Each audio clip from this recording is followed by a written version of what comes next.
welcome back to Daily Dose Recap. At the start of the movie, a man identifying himself as Dalton Russell is stuck in a tiny cell. He proclaims that he has recently executed the perfect bank robbery, and in the following scene, we see how the robbery was completed.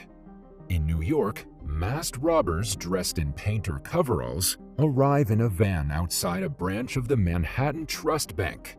They begin to unload what appears to be painting supplies onto hand carts. Dalton, who is one of the painters, walks into the bank and places two large, high-intensity flashlights on one of the small service tables in the center of the bank's lobby. He turns them on and points them at two of the bank's security cameras, blinding them. Dalton then walks up behind a security guard and points a gun at his side. The other painters rush in, brandishing firearms and dropping smoke bombs, and subdue the bank customers. Meanwhile, a passing NYPD patrol officer, Sergeant Collins, sees smoke coming out from under the bank doors. When he attempts to open the doors, he finds they are locked and calls police dispatch. At the police station, Detective Second Grade Keith Frazier is on the phone with his girlfriend, Sylvia, who works as a desk officer at another station. They're discussing a corruption investigation that involves a crooked drug dealer who set Frazier up to appear as if he embezzled a large sum of drug deal money. The charge is holding him back from being considered for promotion to Detective First Grade. Next, Frazier and his partner, Bill Mitchell, are informed by their commanding officer, Captain Matthias Coughlin, that he's assigned them to work the hostage situation happening at the Manhattan Trust Bank. Jumping at the offer, they hurry to get to the bank. While this is happening, the police arrive in full force at the Manhattan Trust, including patrol officers, a mobile command center, and the Emergency Services Unit, ESU. Word of the bank robbery is also sent to the bank's founder and chairman, Arthur Case. In the following scene, Frazier arrives outside the bank and makes contact with Sergeant Collins as they prepare to get to work. In the bank, the robbers herd all the hostages downstairs to where the vault is. One of the robbers, a woman, separates the bank employees from the customers. Dalton announces that they're going to be collecting everyone's cell phones and keys. He then has the female robber, who he calls Stevie, separate the male and female hostages and order them to undress. Dalton then distributes painter suits with fume masks and dark shades, ordering everyone to put them on. Now the hostages and robbers are all indistinguishable from one another.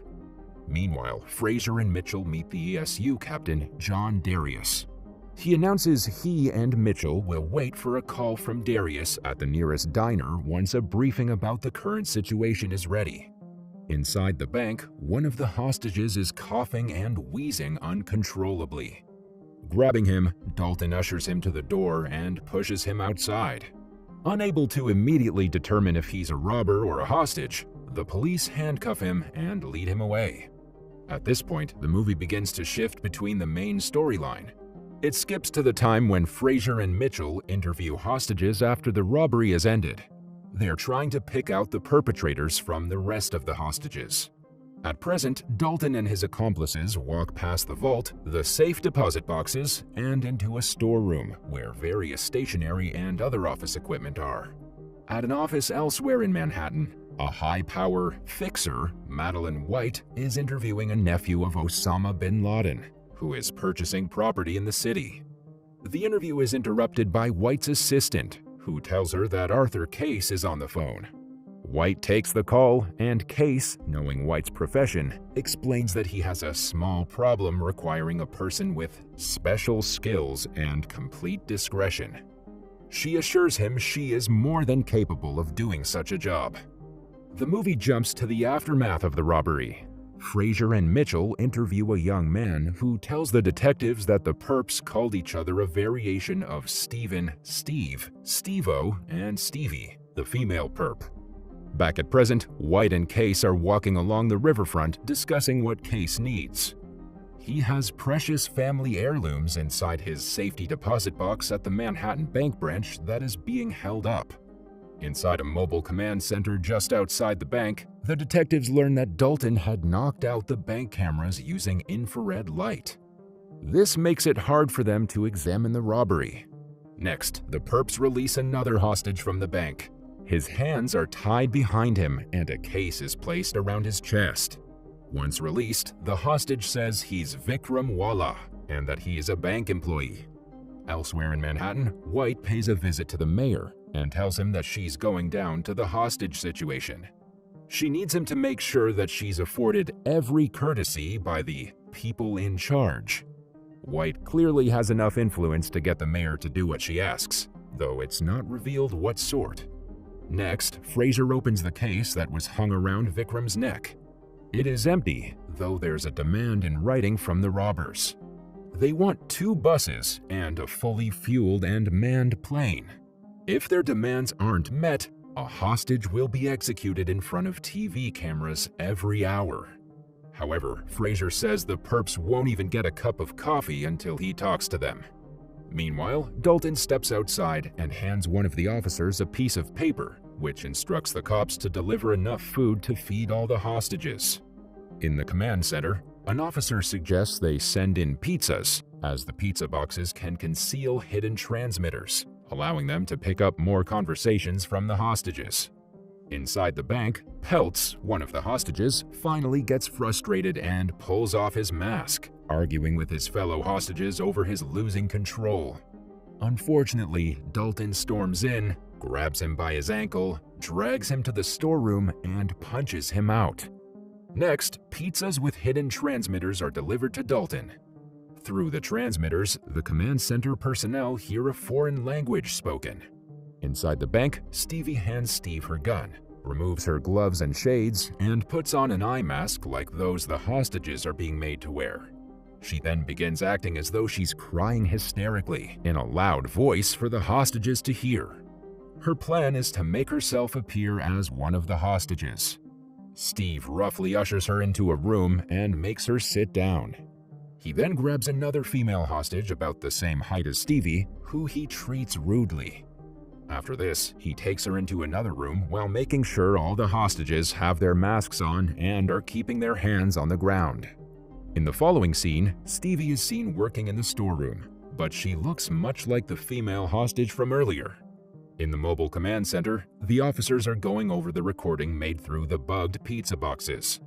However, they soon realize that the robbers are outplaying them when they discover that the audio in a foreign language played over the transmitters is that of Enver Hoxha, the former president of Albania, who has been deceased for 20 years.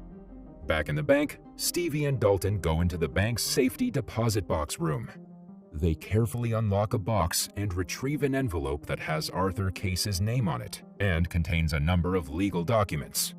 Underneath the envelope rest a large number of black velvet pouches and a red jewelry box. Meanwhile, White arrives with the mayor and summons Fraser for a meeting. She wants to make contact with the robbers inside. Fraser is skeptical about the idea, but he eventually agrees. Next, he finally makes contact with Dalton over the phone. The robbery leader takes command, warning Fraser that the many innocent lives at stake force him to fulfill Dalton's previous demands. The movie fast-forwards to another after the robbery scene. Fraser and Mitchell are interviewing another hostage, but the hostage is clearly Steve, although the detectives don't know that. Steve has given his name as Kenneth Demerjian. Inside one of the rooms in the bank, a number of hostages are passing time in conversation. One of them, a man named Chaim, mentions that he's a professor of criminal law at Columbia, teaching courses on genocide, slave labor, and war reparation. He's also a former attorney. Next, Fraser meets with White outside the command center and contacts Dalton inside the bank so that White can talk to him directly. White tells Dalton that if she's allowed to make sure that certain interests are protected, she can help him get what he came for.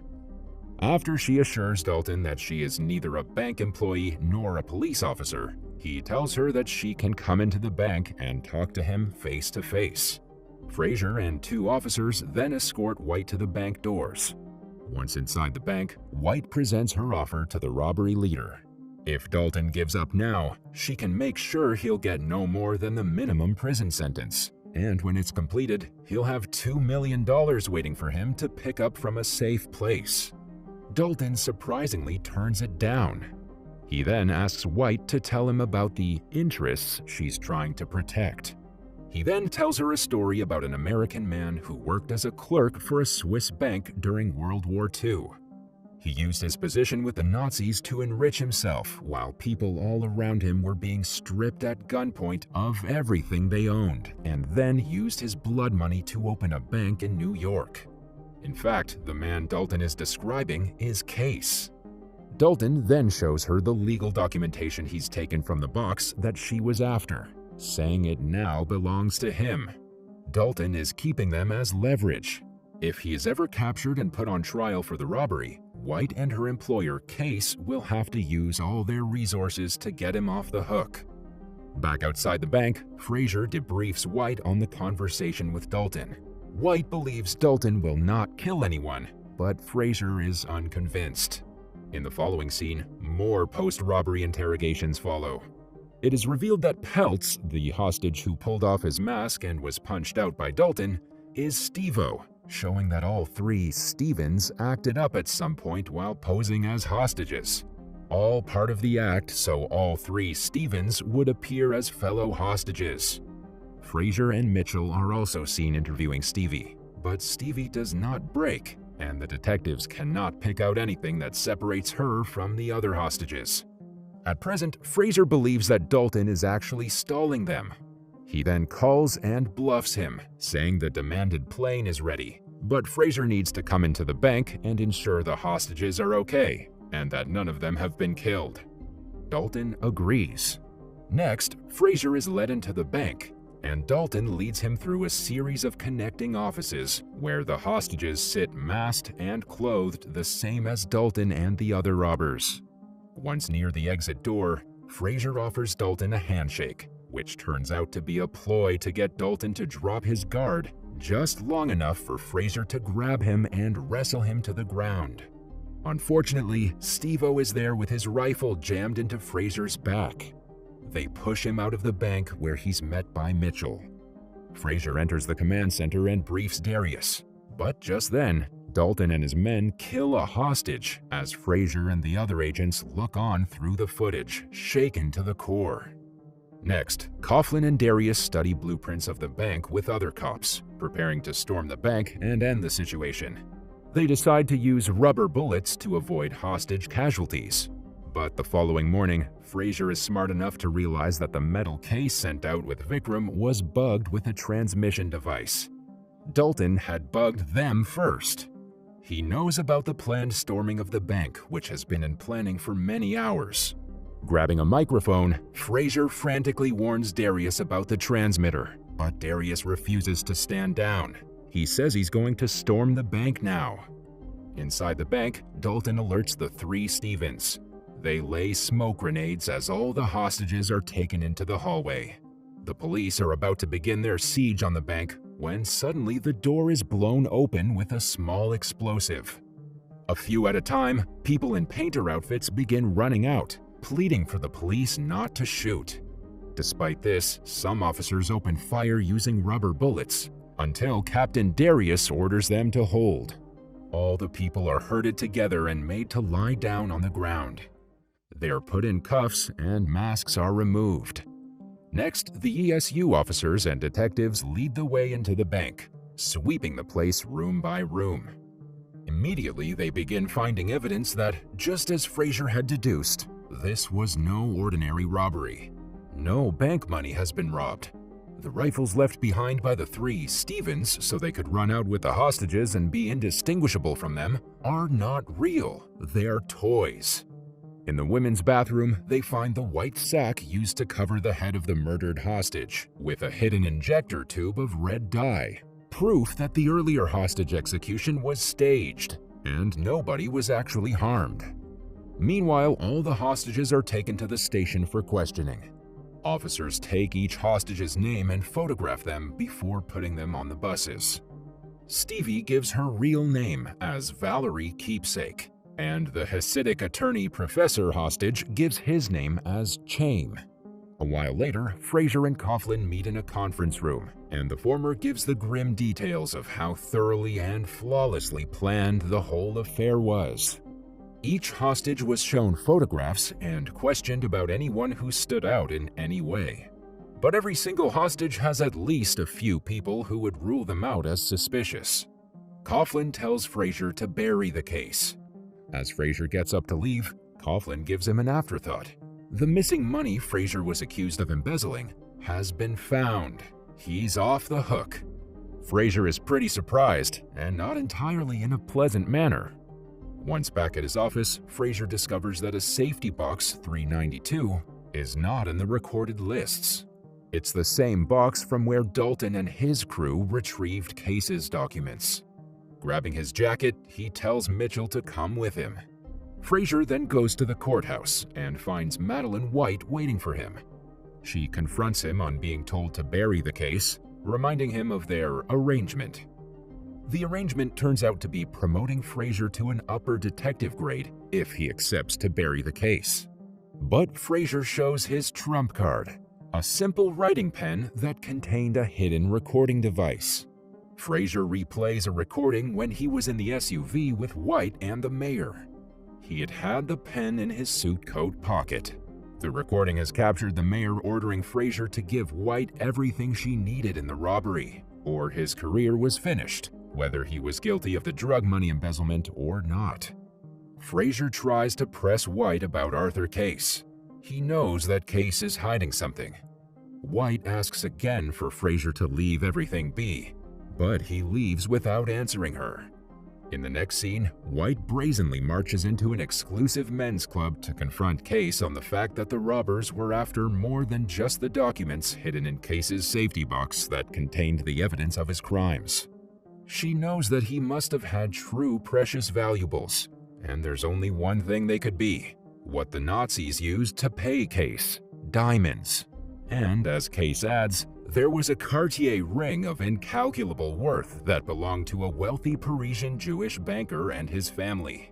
Case could have easily saved their lives, but the Nazis gave him the ring to sell them out. Case then writes White a check as payment for her services before she takes off. The movie is back to Dalton, repeating his opening monologue.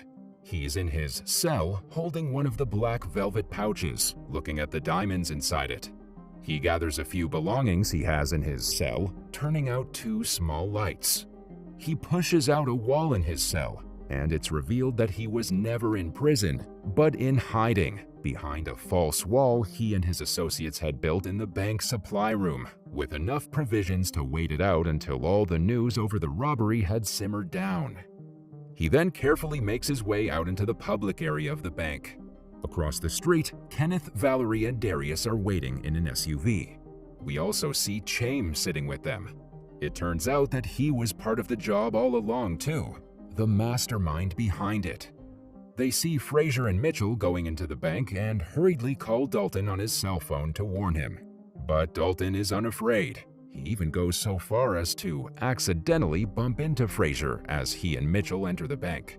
He then unnoticeably walks out of the bank and into the waiting van, where he's greeted with a kiss from Valerie and handshakes from Kenneth, Darius, and Chaim. When Chaim notes that Dalton doesn't have the ring with him, Dalton says he left it in the safety deposit box, but assures Chaim it's in very good hands. Inside the bank, Fraser and Mitchell inspect the safety deposit box 392. They're surprised and amused to find an unfinished package of juicy fruit gum, but they also find a jewelry box containing an exquisite gold and diamond ring. There's also a small piece of scrap paper with the words "Follow the ring" scribbled on it. Next, the detectives go to see Case at his office.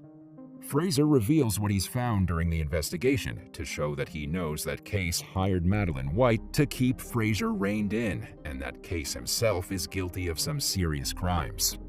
He shows Case the ring, warning him that he's going to follow it. Fraser then goes to an exclusive diner where the mayor is having lunch with Madeline White. He gives White the pen with the incriminating recording he'd used as leverage against her. Fraser arrives home in the evening, where he's greeted by Sylvia. As he stores away his gun and shield, and his acknowledgement plaque for his promotion to first grade, thanks to White's power influence, he realizes there's a small object in his suit coat pocket. Reaching inside, he's stunned to find a small but beautifully cut diamond. He smiles to himself in amusement as he realizes that Dalton was the man who bumped into him at the bank entrance. Moreover, as a sign of respect, he slipped the diamond to Fraser so that the detective could now get a proper engagement ring made and propose to Sylvia. Subscribe and turn on notifications for more videos like this and help the channel out. Thank you for watching.